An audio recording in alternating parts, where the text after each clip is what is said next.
Assalamualaikum warahmatullahi wabarakatuh. Perkenalkan, nama saya Anissa Febrianti dengan NPM 2011080427, kelas BKPIA semester 5. Di sini saya akan memenuhi tugas ujian akhir semester mata kuliah studi kasus anak dan remaja dengan dosen pengampu Bunda Eka Putri Rahmadani. Baik, di sini saya akan menyampaikan laporan yang berjudul peran guru bimbingan dan konseling dalam mengatasi siswa yang suka ikut balap liar. Yang pertama itu adalah latar belakang. Masa remaja merupakan masa peralihan dari masa anak-anak ke masa dewasa. Pada masa remaja ini banyak terjadi perubahan pada diri, baik itu perubahan psikologis, fisiologis, dan biologis. Kemudian fenomena merebaknya balap liar di Indonesia merupakan persoalan sosial. Kenakalan remaja merupakan salah satu isu yang seringkali ditampilkan dalam berbagai media. Kemudian pengertian kasus. Balap liar dalam Kamus Besar Bahasa Indonesia adalah adu kecepatan, dan pengertian liar adalah tidak teratur dan tidak tertata. Secara umum, pengertian balap motor liar adalah kegiatan adu kecepatan kendaraan bermotor yang dilakukan dengan tidak tertata, tidak berizin resmi, dan dilakukan secara sembunyi-sembunyi dari aparat penegak hukum. Adapun menurut beberapa para ahli, pendapat Sarilto Sarwono, balap liar merupakan salah satu jenis kenakalan yang menimbulkan korban fisik pada orang lain, dikarenakan balap motor liar dapat mencelakakan pengguna jalan yang lain dan bahkan bagi para pelakunya sendiri. Kemudian analisis. Menurut pendapat Sarlito, balap liar merupakan salah satu jenis kenakalan yang menimbulkan korban fisik pada orang lain dikarenakan balap motor dapat mencelakakan pengguna jalan yang lain dan bahkan bagi pelakunya sendiri. Jenis penyimpangan balap liar di Indonesia berdasarkan jenis penyimpangannya, yaitu penyimpangan negatif, karena penyimpangan yang berkaitan dengan balap liar tersebut bertindak ke arah nilai-nilai sosial yang dianggap rendah dan selalu mengakibatkan hal-hal yang buruk. Teori yang bersangkutan yaitu teori labeling. Teori labeling ini merupakan teori terinspirasi oleh Tannenbaum. Menurutnya, kejahatan tidaklah sepenuhnya hasil dari kekurangan maupun seseorang untuk menyesuaikan dengan kelompok, akan tetapi dalam kenyataannya ia dipaksa untuk menyesuaikan diri dengan kelompoknya. Kemudian pendekatan labeling ini dibedakan menjadi dua. Yang pertama itu ada persoalan tentang bagaimana dan mengapa seseorang memperoleh cap atau label. Kemudian yang kedua, efek labeling terhadap penyimpangan tingkah laku berikutnya. Kemudian diagnosis. Langkah diagnosis yaitu langkah untuk menetapkan masalah berdasarkan analisis latar belakang yang menjadi sebab timbulnya masalah.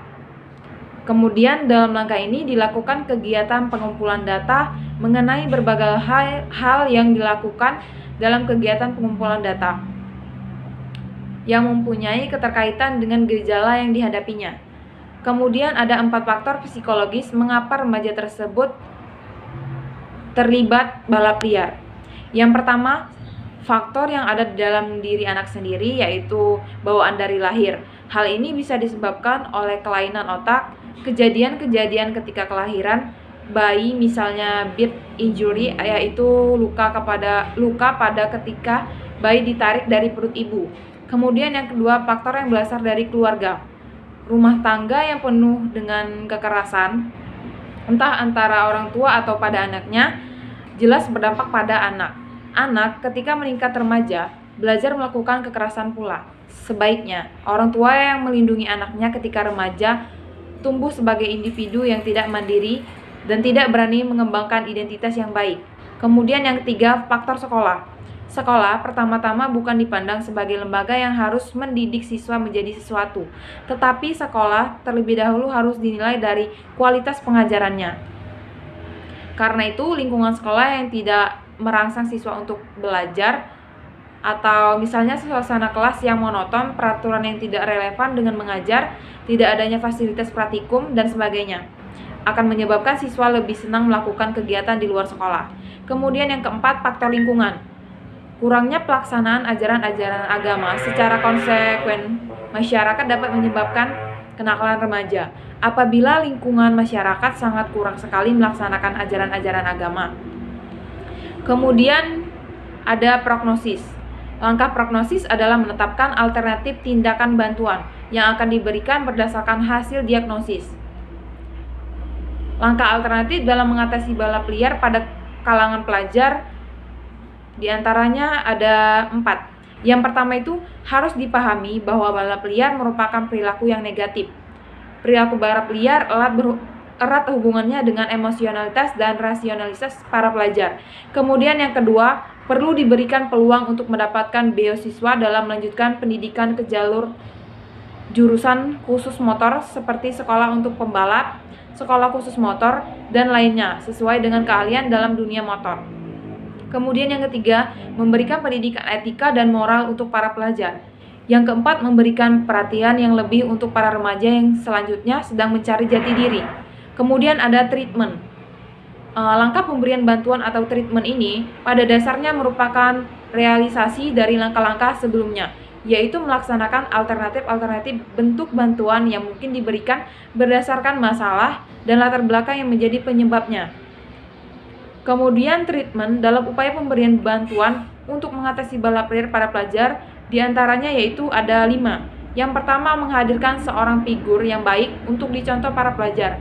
Kemudian yang kedua, memfasilitasi para pelajar untuk baik di lingkungan rumah atau di lingkungan sekolah untuk melakukan kegiatan-kegiatan yang bermanfaat di waktu luangnya. Kemudian yang ketiga, memberikan bantuan kegiatan dan pendidikan yang relevan dengan kebutuhan remaja zaman sekarang serta kaitannya dengan perkembangan bakat dan potensi remaja. Kemudian yang keempat, aparat kepolisian sebagai kontrol sosial untuk bertindak ataupun bergerak cepat dalam mengatasi kasus balap liar pada pelajar. Kemudian yang kelima, aparat kepolisian juga berperan dalam penangkapan dan penyelidikan kepada pelaku balap liar. Kemudian selanjutnya ada follow up. Langkah evaluasi dan tindak lanjut atau follow up dimaksud untuk mengetahui tindakan dan hasil pelaksanaan bantuan. Evaluasi dilaksanakan dengan mengumpulkan data selama pemberian bantuan dan pada akhir tindakan mengetahui hasil yang dicapai. Setelah kita tahu permasalahan dari kenakalan remaja yaitu balap liar, sekarang yang terpenting adalah bagaimana menemukan solusi yang terbaik untuk menyelesaikan persoalan ini. Sekolah harus menerapkan aturan tata tertib yang lebih ketat agar siswa tidak seenaknya keluyuran pada jam-jam pelajaran di sekolah.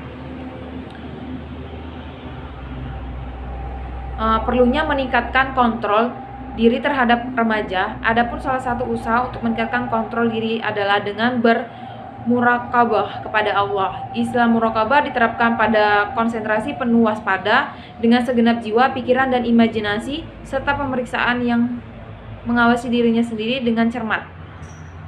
Sekian pemaparan laporan studi kasus dari saya. Apabila ada kekurangan, saya mohon maaf. Saya akhiri. Wassalamualaikum warahmatullahi wabarakatuh.